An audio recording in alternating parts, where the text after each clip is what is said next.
And I'm like, look, you're great as a friend, but you're not like friendly. You're not friendly. That's not for you. This client's awful. This client's mean. This client's needy. This listing won't sell. It's like, you know what? The only thing in common with all of that? You. Right. You were the common denominator. Yes. Every single seller was a problem? Probably not. Any realtors really are always looking for permission. I want permission to do it this way or do it my way or to not do it at all. We're giving you the permission. Yeah, to do what's best for you and your family and your long-term goals. Hey, Katie. Oh, hi, Alyssa. You ready? Wow, I'm ready. It's episode 271. Should you renew your license? I know. That's a tricky question. Hold on. right Before now. we tackle the question, I brought you something to wear. Oh, what Okay. are these for? Put that on. I'm setting the scene, especially for our friends on YouTube. I brought myself a raspberry rose Are we wearing our rose-colored glasses? puppy, and you put on your rose-colored glasses. Okay. Now I'm going to have to ask you to take those off. Oh, Because every new agent has on their rose-colored glasses. and we need to take them off. It's time to really take a good, hard look The reality. at the reality. So goodbye to the glasses. This episode is inspired by our inbox. Yes, as many of them are. Yes, that we know that there are a lot of agents struggling right now, not just financially, but also with mindset issues, feeling like they can make it. We always say that it takes a good 3 years to really get your business established. But I was talking to Roz actually, and she said, I think it's 5 now. I think it's gotten longer. I think it's gotten a little bit longer. And we would also like to remind you that the timer doesn't start on that until you do what you're supposed to be doing. Right, the work. You have to do the work. database. You're communicating with your database. You're showing up. Mm-hmm. You're putting in the work, and then the clock starts. And by year 3, now 5 maybe, You should be. you should have an idea of how your business is going to look long term. Yeah. So what we want to talk about today is how can you get into the small percentage that makes it past year 3? Because if you're new here, maybe you don't know, 85% of new agents do not make it past year 3. 85. That's a huge number. Such a huge number. It's still, I almost don't even believe it. I know. But the truth is, so many people are always getting their license. So many of them that we don't even realize. Okay, let's read the couple of messages that were in our inbox, and then we'll jump in. I have some really good lists to share with y'all. So, you want me to read this top one? Yeah, go for it. Okay. I'm struggling so much financially and with getting business. I work a part-time job, but only a few hours a week, so I can do real estate full-time. I'm doing more business than any other new agent in my office, but still only selling a few homes a year and barely able to make ends meet. I truly love real estate, and I don't want to give it up, but I'm starting to feel hopeless and like a failure. Any words of wisdom would be so appreciated. Okay. And then I'm going to read the second one, which is the other end of the spectrum. I've been in the business for 12 years, it says. 12. I'm truly struggling. I'm back to basics. Did 367 calls this month. I've also had some truly horrific deals. I consider myself resilient. I could use some encouraging words. I'm usually a top producer, and I haven't sold 3 million this year. And I don't remember when exactly that message arrived. But the point is, whether you're new or you've been around for a minute, it's a struggle. It is a struggle. And we're going to do a whole episode on money finances in a few more. Like, I think it's 274. So we're not going to dive a lot into the financial part of it, but we are going to ask ourselves some questions. Yeah. About how do we decide? When's it time to give up? Why do you think? I have noticed that it is really hard for people to let go of real estate. Yeah. Is it the law of diminishing returns? Is the one where I've already put so much time and money into this. I don't want to stop now. What if I'm about to turn the corner? The next one is my next and then big you're like, break. I'll just put some more money into Zillow leads. I'll just put some more. And then it's just like, when is it okay to say enough? Right. Enough is enough. Well, Good news. I have 2 choices about the past we can go down now. Do you want the question? Let's not ask ourselves. We're going to get to the 6 questions to ask yourself if it's time to quit. But first, one of my favorite things we do every month is meet up live on Zoom with our community members. yes, those meetings are always fun, and I love hearing our friends in different markets share what is working for them. Hustle Humbly Community isn't just a monthly live. It also includes a private Facebook group where you will find us and an awesome group of helpful agents. Being able to find those helpful and like-minded agents on our referral and military referral list is a huge perk. If you're not in community, we invite you to join us now. You'll get the full prospecting templates pack plus access to the podcast search feature. There's so many benefits to the group, and we'd love to have you. Get in for just $25 a month. Head over to hustlehumblypodcast.com/membership to sign up. Let's see what we should do when we feel like we want to quit. Okay. So maybe you're just like, ugh, this isn't working.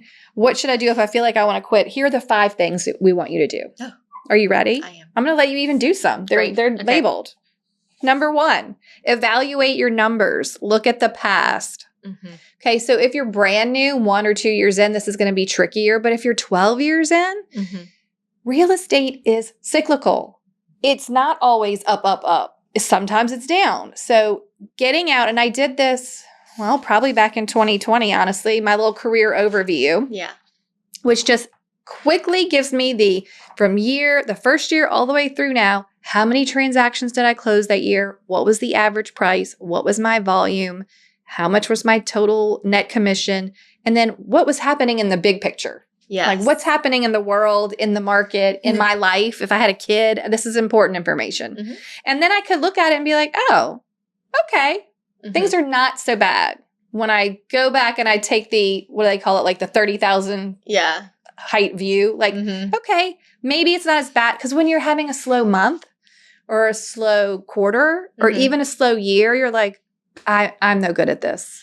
As agents, we put so much value and our own self-worth into our numbers. And so that is where the mindset struggle can really hurt you. Yeah. But if you're looking, as the messages have just poured in to Hustle Humbly about people who are struggling with all sorts of different areas, it's like, okay, let's look at it from this perspective.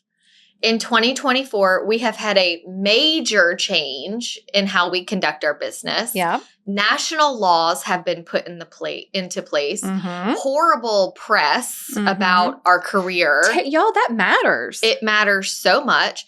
Interest rates are higher, especially coming out of the COVID interest rate. Yeah. The election is bringing about like, hey, so much uncertainty. How many logs can we throw on this fire? How good were you expecting to do? But that's the problem. If all you ever knew was 21, 22, 20, the beginning of 23 even, you're like, wait, what? What on earth? If you started with your license in 2008, you would have been like, this is impossible. Yes. If you made it from then, look, if you got your license in 2008 and are still around, I'd love for you to shoot us a message because that was the worst. 7, 8, 9, it was like nobody wanted to buy a house and anyone who wanted to sell a house couldn't. Right. So looking at the past, looking at your numbers, that's step 1. Okay. Do you want to do step 2? Step 2 is to shift your mindset, which is what we were heading into. If you need to go back and listen to episode 3 of our podcast, and remember, your mindset, not the market, determines your success. Right. I mean, it can't be, what is the one that we did recently? Positive. Oh, yes. What's it called? Toxic positivity. Yes. Toxic. We're not saying just everything's fine, but if you think everything's bad, it's sure gonna be. If you're like, there are no buyers and sellers, then there aren't for you. Yeah. I can certainly sit in any type of meeting and point out the ones that I'm like, if I felt the way that you felt about real estate, about your clients, if every time you're talking, you're venting about how much you can't stand your client. This client's awful. This client's mean. This client's needy. This listing won't sell. It's like, you know what? The only thing in common with all of that? You. Right. You were the common denominator. Every single seller was a problem? Probably not. Right. Okay, hold yourself. Okay, well, that comes to the next one. Mm-hmm. Number 3, hold yourself accountable. So when you feel like you want to quit, hold yourself accountable. Are you doing what you need to do? You love this one. I know. Are you doing what you need to do? Do you have a plan for your business? Do you actually execute the plan? Like if you say, I work past clients and referrals, how? Mm-hmm. How do you? How do you get them? Do you Right. talk to your database? Like, what are you holding yourself accountable to do? And it's like so simple. The people that I have conversations with that are struggling, and I say, how's your database doing it? Well, I made my database, and I'm like, that means nothing. Yeah. Having their names written down means nothing. Right. Do you interact with them on social media on purpose? Are they in your phone? Can you text these people? Are they getting mail from you? Are they getting emails from you? Are they getting subdivision reports? Like, if you did nothing except focus all your efforts on building and growing your database. Yeah. But when I bring this up, it's like people just are like, that's not what I want to do. What do they want to They do? want to be at a brokerage that hands them leads, they think. Okay.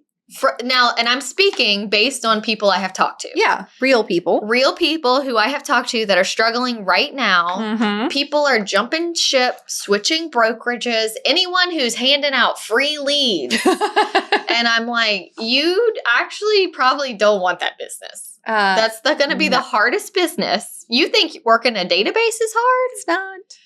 Compared. Okay, well, while we're on that, we're going to put a pin in the 5 things to do when you want to quit. And we're going to quickly, I'm going to tell you 7 reasons realtors fail. Okay. From an Inman article that Jimmy Burgess, my favorite contributor, wrote in March of 2023. Okay. The 7 reasons realtors fail. And as I read the 7, I want you to give me a yes or a no. Maybe you agree, maybe you don't. Reason number 1, they are afraid of the phone. Yes. Okay. Reason number 2, they thought it was going to be easy. I think that should be like number 1. Okay. Reason number 3, they lack discipline with their schedules. Yeah. Okay. Number 4, this is what you just said made me go to this. Number 4 is they feel entitled. Mm-hmm. And in the description of this, it was they feel entitled that the neighbor has to work with them, that their friends and their family have to work with them. Like, you got your license 2 minutes ago and you think people owe you to work with you. They don't. Mm-hmm. You have to prove yourself or at least appear to be professional. Number 5, they think they can do it part-time. Yeah. Number 6, they are too passive. Mm-hmm. Okay. Number 7, they keep looking for the easy button. Yes. Yeah, he's always right. Yeah, he's all of those are right. Spot on. Right. But those are the 7 reasons that you're going to fail. One of my dear friends just became a commercial agent in Okay. another market. And he was just so excited about this. I really think he's going to be good at commercial. And he's just very resilient. And I'm like, this is like right up your alley. Okay. So I'm like, well, how's it going? And he's like, well, I thought I had a few sticks in the fire whenever I got my license. Like, oh, my dad's buddy wants to buy something over here. And this wants to, he was like, none of those things panned out. Right. None of them. I have learned a lot. I've learned a lot about soil.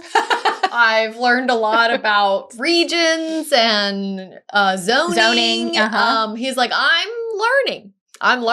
Well, And great. He was like, I'm not making any money. No. But I am learning, and I'm realizing, because I think when he was getting his license, he was like, I already have prospects. Yeah, you look at me, go. I feel like I can always tell when someone's new Oh, gosh. when they're so excited. You're like, here, can I? About a You'd be potential. like, hand me those glasses. Yeah, here's your rose-colored glasses. Those look very rosy. It's almost like, they're like, someone came to an open house and said, it was nice to meet me. I think I got my first client. We're back on he's just not that into you. Yes. And I'm just like, oh, okay, that's great. That's Did you get their wonderful. contact Did you ask if they had an information? agent? Yeah. No, I didn't do any of that. Oh, okay. But It's like, Best of luck to you. I know. It was just interesting to me talking to him while he was getting his license. And then 3 weeks later. Just 3 weeks? He was already like disillusioned? He was like, okay, well, he's like, I mean, I'm not giving up or anything. I just am realizing. It's not going exactly like I thought it would. Right. Like, just because I had these that's the thing. Nobody wants to hear this, but real estate is a long game. And especially commercial. Yeah. Even longer. Right. Oh, my word. So that, I think, is what makes people, and then they're like, well, I've done this for 6 years, 10 years. And I'm like, yes, but how much have you been full-time? And how much of it did you give yourself a schedule that you stuck to? Right, because there's so you much did what you were supposed busy to work. do. They're doing something. Right. But it's busy work. Right. I spent all day making a flyer and I didn't get any business. I went to the agent tour with my office. Right. Seemed worky. Mm-hmm. Now, did you post any content while you were there? Nope, not work. Did you meet a single person? Nope. Did you comment on anybody's social media, just checking in on their life? Nope. Okay, let's go back to what to do when you feel like you want to quit. Okay. All right, so hold yourself accountable is where we got stuck. Okay, number 4. Go ahead. Realistically ask yourself, how long can you handle the slow times financially? Yeah. This is huge. Yeah. Like maybe you're really worked up about it, but you have money in the bank. Like you know that if you keep doing what you're supposed to be doing, that eventually, because it's a long game. But if you're desperate for money today, I don't see how you're going to be able to come from the right mindset to get business. Yeah. It's going to be tough. Very tough. Very tough. Those are the ones who I feel are forced to make the decision. But even then, I see people hang on so much longer past that. Right. And it's expensive to have your license, which again, we're going to talk finances in a different episode. But it is important to think how long, maybe it's longer than you thought. Maybe you have a 3-month window and you need to calm down. What if you're like, I don't have money in the We're going to get to that. On another episode? No, in this one. Oh, okay. Just put a pin in that for a second. Gotcha. Okay, because we're going to do, I'll just give you a little sneak peek. We're going to do the 6 questions to ask yourself to decide if it's time to quit. Oh, yeah. Okay. So hang tight. But right now, let's get our last what to do when you feel like quitting. Yes. We're still in our feelings. Yeah. Think outside of the box. Okay. Okay. That's what you need to do. So maybe you need to work rentals. Maybe you're like, oh no, anything that you were too good for before, you're not too good for if you're like really struggling. Take on a rentals, offer one-off staging. Maybe you need to go to your past clients or your sphere and be like, hey, I'm doing paint recommendations for the spring. Or, if you need a new front door color, I'll come over and pick out a color for you for $25 or $100 or whatever. Style some bookshelves. I did it for fun for a minute because I just enjoy it so much. But I was like, well, let me just test this. And I'm like, hey, I will come style your bookshelves for $250 plus whatever I buy for them if you want me to get some extra stuff. 2 or 3 people paid me $250 happily for me to come style their bookshelves. Yeah. I mean, so. And those are things that you're taking before and after pictures. Yeah. You're showing staging. It is still in the real estate realm of, do you know why it is so important to style your bookshelves before your listing photos? Yeah. You are tying it all back together, which is why I think that works. Yeah. I did, maybe do curb appeal upgrades or literally paint physically. Like, what can you do? There's got to be something that you can do. Okay. So let's go down this rabbit hole a little bit. If you're thinking outside of the box, you're going to have to pick another source of income, right? If you're really struggling. Yeah. So where can you make a few quick bucks? Rentals are fast, like all the things we just talked about. Or maybe there's something else. Yeah. Can you think of anything else? If it was me, I would be in my – see, I did this in the beginning. I just didn't ask for payment. And I totally could have, but it's fine. Going to agents in your office and saying, hey, I'm available. I have made a la carte menu. If you need me to meet a photographer, if you need me to meet a termite inspector, I want to learn. Here's the thing. People also don't believe me, but like I did not miss a Sunday open house my first year. Right. And it was hard for me to go on Sundays Like now I don't mind it as much because it's like a break from my kids. Then it was like I was having to leave brunch early to make it to my open houses. Like I had other plans that you're like, were I don't more wanna do this. desirable. But I mean, there's so much that you can offer. Yeah. And the agents that I'll speak as a top producing agent, the second anybody has ever come to me and said, hey, if you ever, I'm like, yes. Yeah, I'll do showings for $50. Right. If I'm ever in a bind, I'm like saving their name. It's almost like getting babysitter names. Yes. You're like, wait, what? You'll do this? You're a good babysitter? Okay. Yeah. Write you down. Okay, so if you're trying to think of something to think outside the box, like ask yourself, what's your passion? What are you really good at? Can you break out some easy income? Like, what's your niche? Also, for talking about working for other agents, what about updating websites or setting up templates or doing Canvas? Like, hey, I'll get you a set of Canva templates for your flyers and this and that and whatever going forward. I'm great with Canva. I'm happy to do it. $150, $200, whatever. So there's, anything like that. And then I said, are you telling people that you're looking to make extra money, or are you hiding it because you're embarrassed? So like if you're looking for, and it doesn't even have to be people in the world. It could be people in your office. Hey, I just like you just said, I'm free. I'm looking to make a little extra money if you need someone to run and do a showing or a termite certificate or whatever. Yeah. So just like think about it mindset wise. Are you pretending like everything's fine, but you really do need to find some quick money? Like maybe you're just going to have to put yourself out there. We've even had a few agents in our office that offered to work the front desk. Oh. Because it's like you're in the office, you're at the computer, if the phone rings, you answer, you transfer it, you're helping out with some paperwork, but it's keeping you in that real estate vibe. Yeah.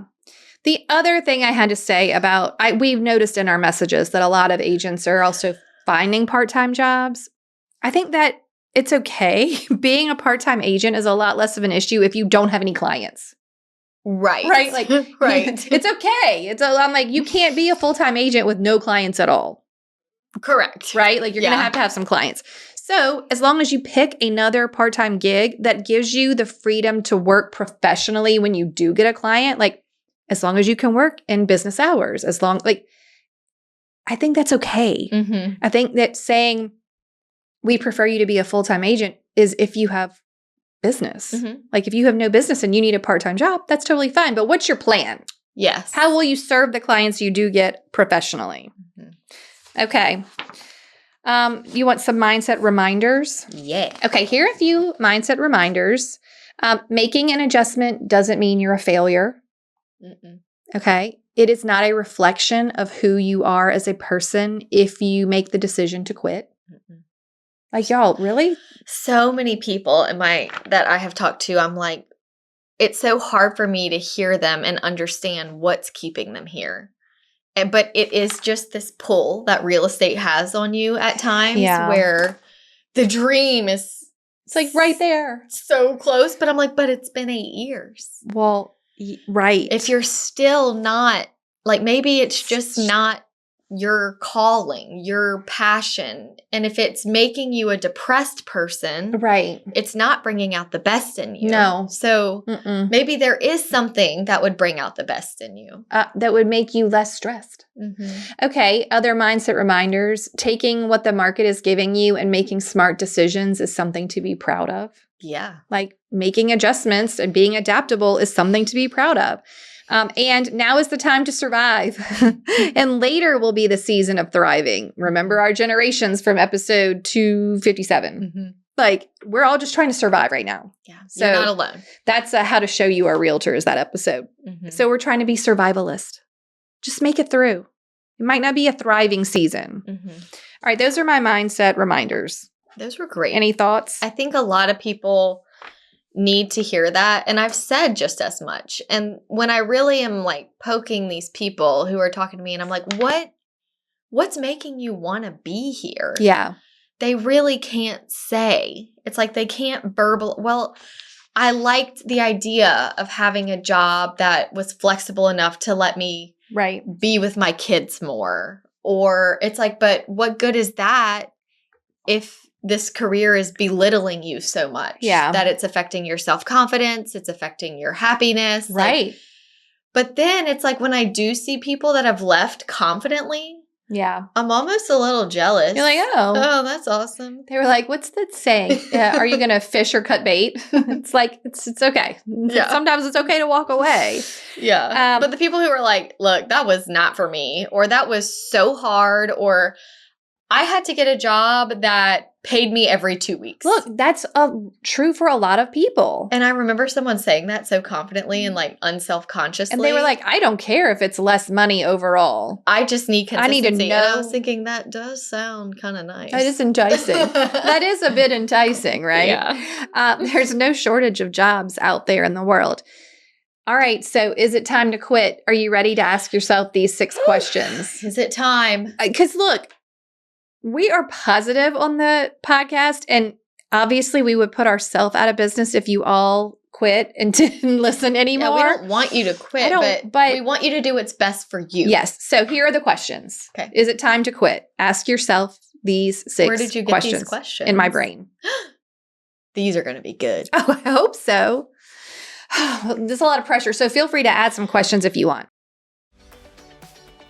Hey friend, are you thinking about changing brokers but afraid it's too much work? Don't worry, not only have we created episode 245 to walk you through it, we've also created a broker change checklist. Grab it for free at hustlehumblypodcast.com/change. Am I able to keep going without accruing debt? Okay, so these are just yes/no questions, and I want you to just think in your head or jot a yes/no. Ready? Am I able to keep going without accruing debt? This is huge. Okay. Can I last several more months without going into debt? Okay. Okay. Do I have a plan for getting business, and am I working it regularly? So do I have a business plan? Do I know what kind of clients I'm looking for? How do I work it? Am I working it regularly? Yes or no? Next question. Am I willing or able to work harder than I am currently working? This is amazing. Yes or no? Do I enjoy the work when I do have it? Yes or no? These are great. So do I enjoy it? Okay. Yes or no? And the last question is, do I like talking to people? I know it's silly, but it's yes or no. Do you like talking to people? So my friend who went the commercial route was discussing residential first. Okay. And I'm like, look, you're great as a friend, but you're not like friendly. You're not friendly. That's not for you. Okay, so if you answered 3 or more no's, it might be time to quit. I think that's fair. Did you feel like good questions? You have some others? I think those are perfect questions. Debt is a real hole that is very hard to get out of. Yeah, and especially if you're someone that's already in like a student loan debt or so, like if you have other debt and then you just keep, I will tell you, I came across an agent who was telling me her story, and she basically was like, I'm putting all of my realtor fees on a credit card. My credit cards were all paid off, and I am having to pay because I haven't sold anything yet. And I'm like, there's only so long that makes sense. Yeah. Right? At some point, people are so worried about what people think. And it's like at some point, though, it's admirable to be honest with yourself and say, look, family, right, this is where we're at. The numbers are not working. I cannot continue to do this at this pace. Right. Now, I will say, maybe you don't need to quit. Maybe even if you answered 3 or more no's. What if you put your license inactive? Can you move it to an inactive status until you are in a better financial position? Maybe that means you go get a job for a year or whatever, but until you're ready and have a 3 or 6 month runway, then you come back to it. And it was funny because you noticed it today and I noticed it yesterday. Our LREC, our commission, Louisiana Real Estate Commission, sent out an email yesterday that was like, should you put your license in inactive status? I was like, we're just about to record on this. I'm like, how did they know? And I think this year, with all the major changes we've had, there is going to be a larger amount of people that are actually going to retire. Yeah. Like, the little 1-2 transactions every other year, Yeah. people might be like, I don't know that I want to. I've seen a lot of people this year who got licensed during COVID when their career jobs became work from home or laid off altogether. Mm-hmm. People quickly got their real estate license, made some quick bucks. Now they're like, I'm going to go back to that job. And they've said, oh, I went back. Like it went. Right. They're like, I needed the you were getting consistently paid when the market was good. Yeah. Now you're not getting consistently paid. We're going to figure out who's going to be able to handle that. Well, are you willing to work harder? And I think that's a question for everybody. Yes. Right now in the market we're in, whether you are new or have been doing this, I'm having to ask myself, Alyssa, your listings, as we just discussed, are not flying off the shelf. Yeah, like, are you willing to work harder? You have to work harder right now. Yeah. Is it like that forever? No, but I know that there are seasons where I have had to work so much harder. Yeah. Yeah.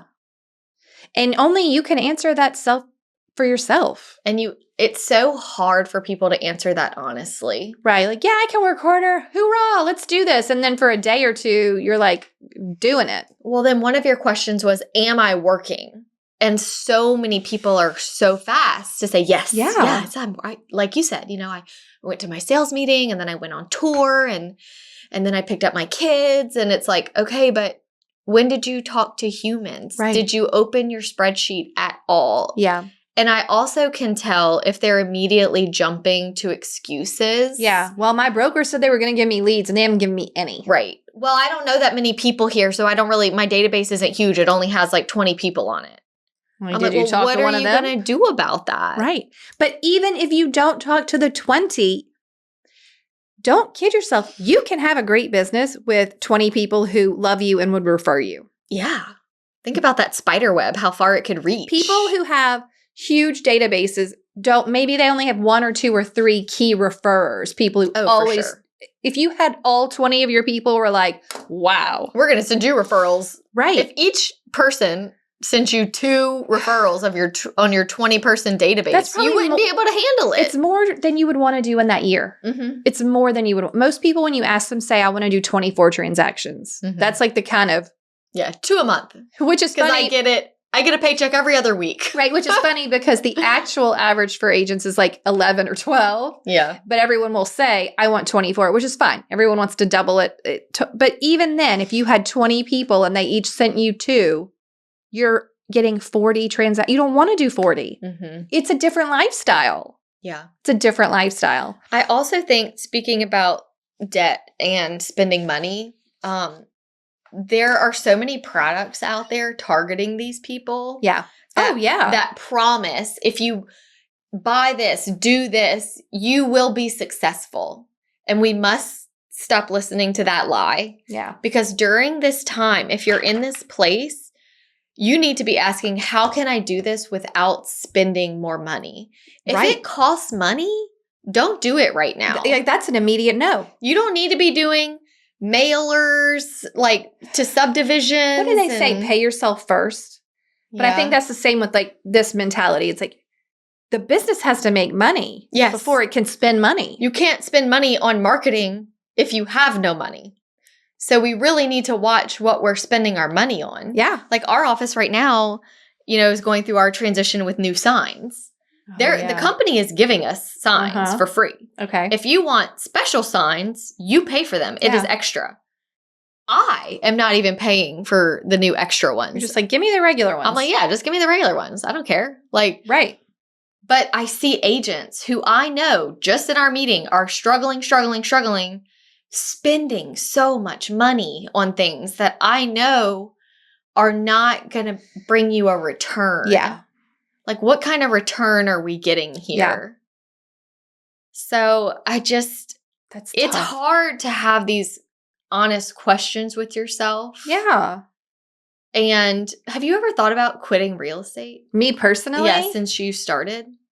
Only after the podcast. Yeah. And at first I had so much resistance. I'm like, this is too hard to do both. Like, I can't figure out how to be in 2 lanes and grow a real estate business and grow a different bit. Like, it was too much. And now I'm totally fine because I never didn't love real estate. Right. I always loved it, but it's like sometimes you only have so much bandwidth for what you can do, right? Yeah. And now I just work with less clients and I don't feel embarrassed about that. I feel like this is what makes sense. I didn't want to leave real estate. I just needed to adjust what I felt like was my goal for it. Yeah. So it's fine. But before that, no, I thought I would be selling real estate until I was 70. Yeah. Like before this, I didn't see the end of real estate. I liked it. And I didn't, I had some, not great years, but I never got so bad that I was like, yeah, I need a job. I have to get a job. I just didn't see anything else that was like, oh, that's it. That's the calling. Same. Yeah, I think this year was my first year that I found sort of my capacity. Yeah. Because you've asked me before throughout the years, like, well, how many transactions is too many? Right.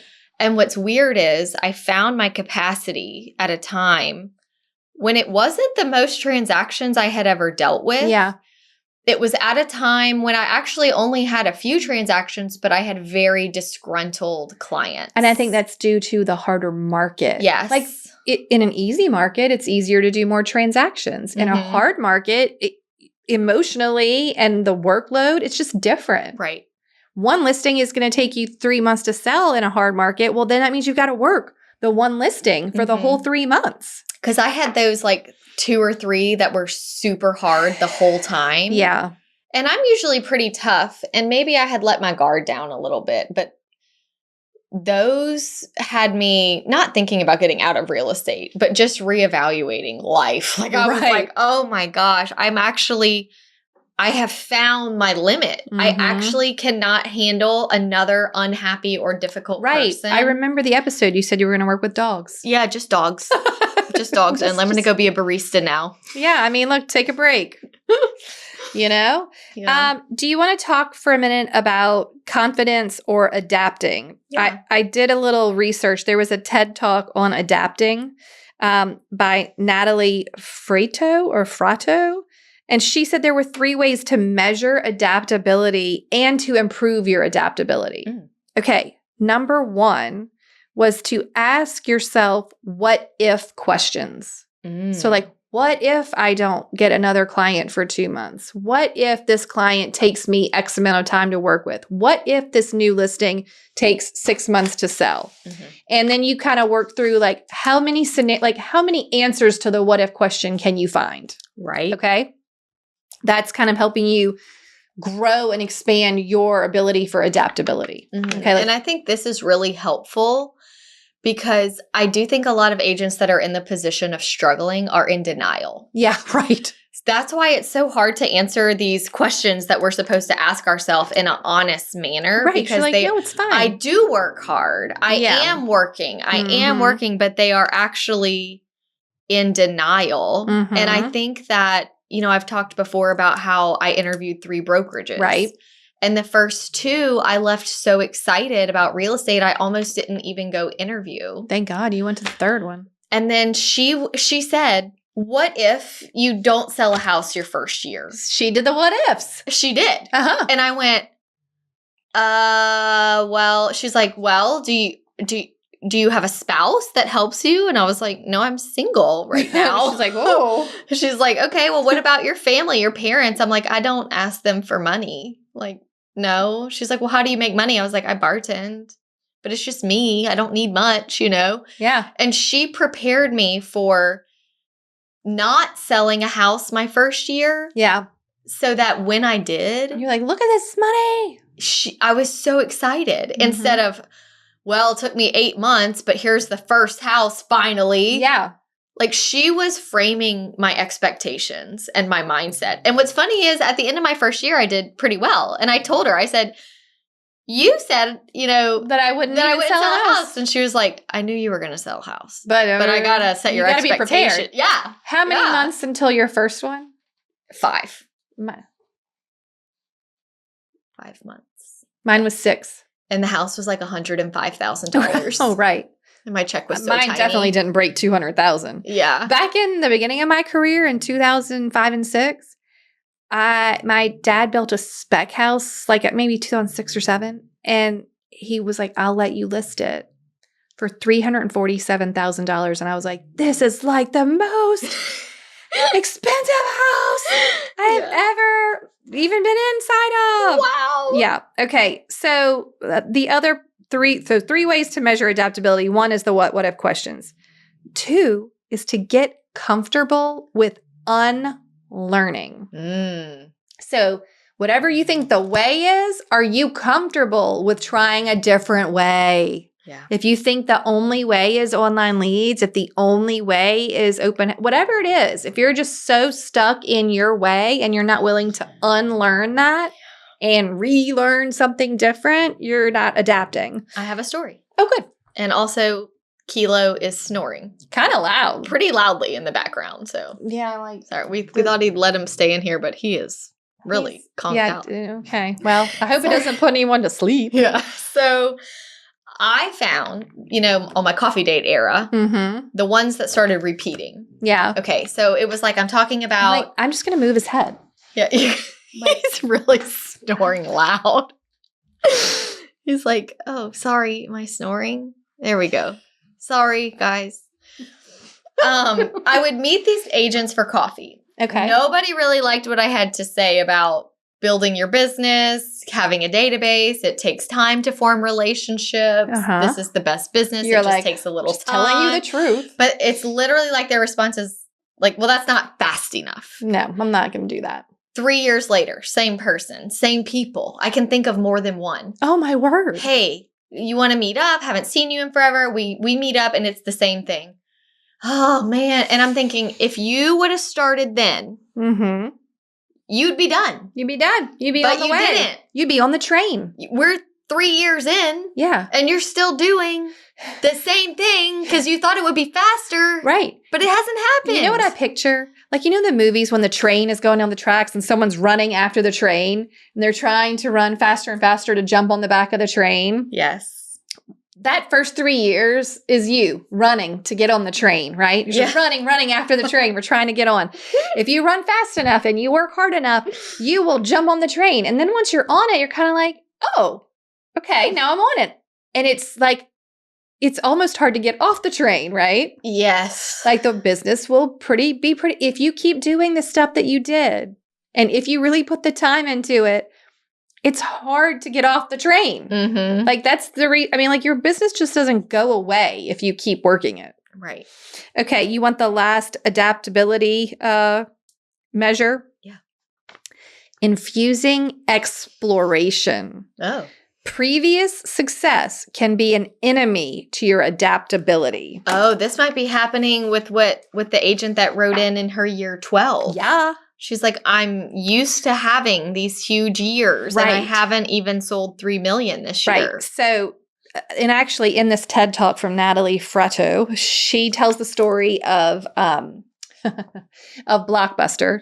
If you're not old enough, then you won't know, but Blockbuster video stores were on every corner, literally, y'all. Everywhere. Like almost like a Walgreens or CVS. They were on every corner. You go in and rent your videos, right? And then as the early 2000s come, they do shift to a model where you could also get the movies in the mail, a la Netflix. Yes. And you could still go and rent your videos. Okay, fine. And then the CEO of Blockbuster has this other CEO person come, or just at the time, I don't even know if it was a CEO, come over and be like, hey, I want to help you prepare your business and like change your business and like, get ready for the future. And the CEO of Blockbuster is like, that's stupid. I have 100 million customers. I'm on X million, thousands of locations. I don't need you. Everything's fine. Right. And then time goes by. The person who came to his office actually ends up being the CEO of Netflix. As you may know, Netflix is still around, and I don't remember the numbers, but it's billions of dollars, right? Mm-hmm. And Blockbuster filed bankruptcy in like the 2010s somewhere. Yes. because Blockbuster was willing to exploit its past and its current model, and it wasn't willing to infuse any exploration. Yeah. It was successful in the past. Well, this worked. Yeah. I'm just going to keep on doing this. Mm-hmm. Like, you got to have your wits about you. Mm-hmm. You're like the landscape is changing whether you want it to or not. Mm-hmm. So those are your adaptability measures. Yeah. Fascinating. It was a cute, short little video. Mm-hmm. But the stories about Blockbuster and Netflix there's a bunch of them.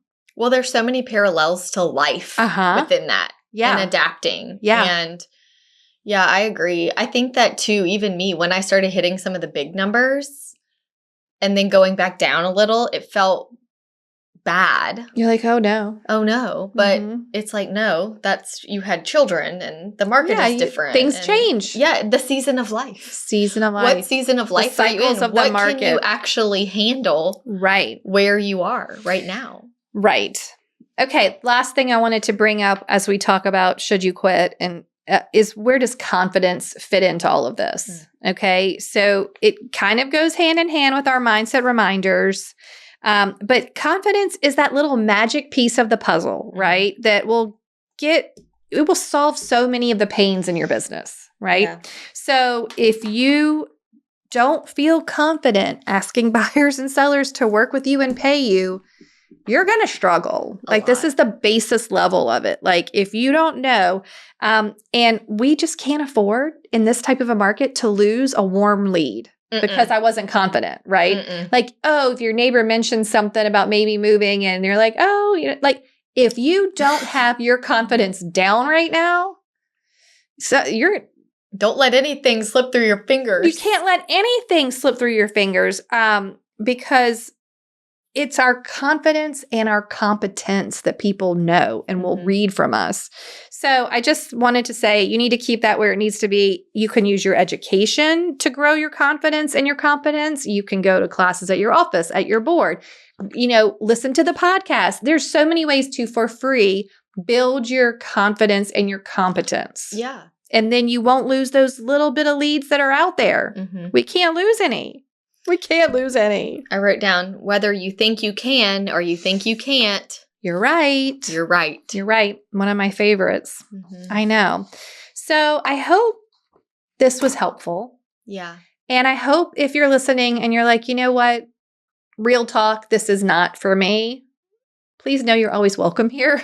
Yeah, we're still here for you. You can always listen. You can always come back. Mm-hmm. If they have an inactive status where you are, try that.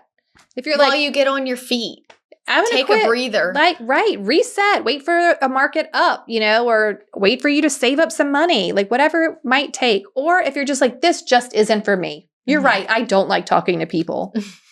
It's okay to be like, I'm going to do something else now.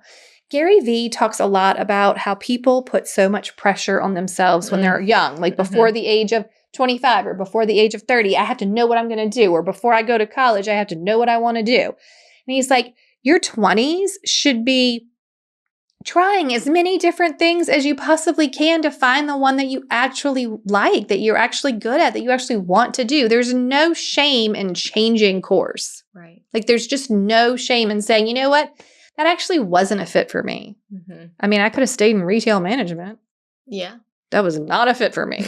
I'm like, no, thank you. Yeah. So he's like, your life is so long. Mm-hmm. And all of these old ideologies are based on people living until 60 or barely 70 or retiring, always at 65. People are working well into their 70s. Oh, yes. You have so much time to change course. Mm-hmm. Think about how many second career realtors they are. So many. They were a whole nother thing. Mm-hmm. And now they're a realtor. Yeah.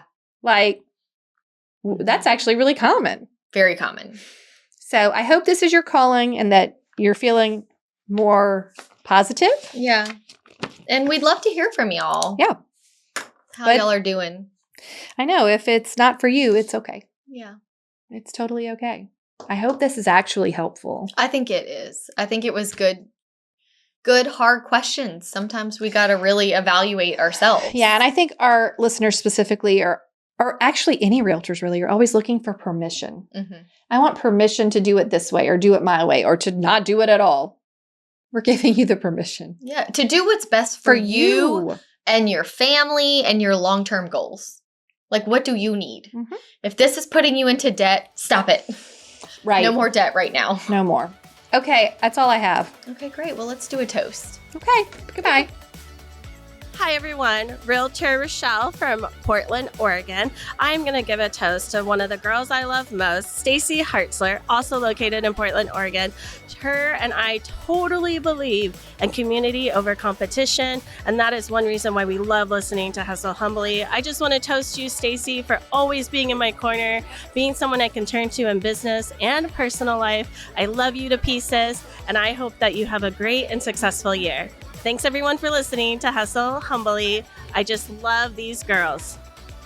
Thank you so much for tuning in to the Hustle Humbly podcast. If you enjoyed this episode, please go to ratethispodcast.com/hustlehumbly and leave us a review or drop a comment if you're listening on Spotify. If you have an episode topic or someone you'd like to toast on the show, please email us at team@hustlehumblypodcast.com. Find us on social media at Hustle Humbly Podcast. Don't forget to find all of the free resources at hustlehumblypodcast.com/resources. See you next week.